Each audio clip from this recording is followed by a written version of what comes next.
Ice சாப்பிடுங்க. Ice சாப்பிடுங்க. Ice வாங்கிங்க. ஐஸ் வாங்கிங்க. நீங்களும் வாங்கிங்க ஐஸ். அவருக்கு ஒரு ஐஸ் கொடுங்க. நீங்கள் என்ன பண்ணுறீங்க?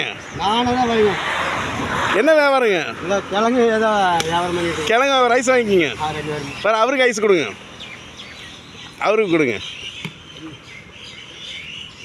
நீங்கள் வியாபாரம் பரவாயில்ல. எப்படி போச்சுங்கண்ணா? வியாபாரம் எப்படி போச்சு? ஏதோ போகுது. எவ்வளோ ஆச்சுங்கண்ணா ஐஸு? 30ங்களா? சைக்கிளில் ரொம்ப தூரம் போகிறீங்கள, ரொம்ப ட்ராவல் பண்ணுறது வெயில் அடிக்கிற வெயிலில் ரொம்ப கஷ்டமாக இருக்குது. ஆனால் தானே சரி சாப்பிட்டீங்களா இல்லையா? ஆனால் நீங்கள் 2 பேரும் சாப்பிட்டீங்களா?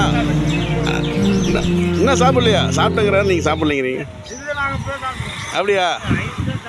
சரி, இது இந்த வியாபாரம் தான் பண்ணுறீங்க. இது என்ன கிழங்கு வியாபாரம்? கிழங்குனா இது சாப்பிட்ற பொருள் இல்லை, வீட்டுக்கு மாட்டுறதா? டிஸ்ட்ரிக் போட்டு ஒரு டிஸ்ட்ரிக் போடுவாங்களா அந்த கிழங்கு? அந்த கிழங்கு இது சாப்பாடு ஏதாச்சும் சாப்பிட்டீங்களா? வேற மோர் இளநீ எல்லாம் சாப்பிட்டீங்களா? இது என்னால் முடிஞ்சது, தப்பாக நினச்சிக்காதீங்க சரிங்களா? நம்மளது ஈரோடுங்க சாமி. நான் விஷயங்களுக்காக உங்களெல்லாம் கஷ்டப்படுறீங்க, இப்படி பண்ணுறீங்க, உங்களையெல்லாம் கவனிக்கணும்.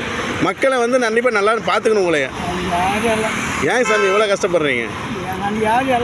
யார் இல்லையா? நீங்கள் தமிழ் தானே? கன்னடமா? தமிழ் இல்லையா? அப்படியா? நீங்கள் அங்கேருந்து தமிழ்நாட்டுக்கு வந்துக்கிறீங்களா? கர்நாடகாவா நீங்கள்? ஆ அப்படியா? அப்போ இருந்துட்டு ஊருக்கு போயிடுவீங்களா? சரி சாமி, பாய்.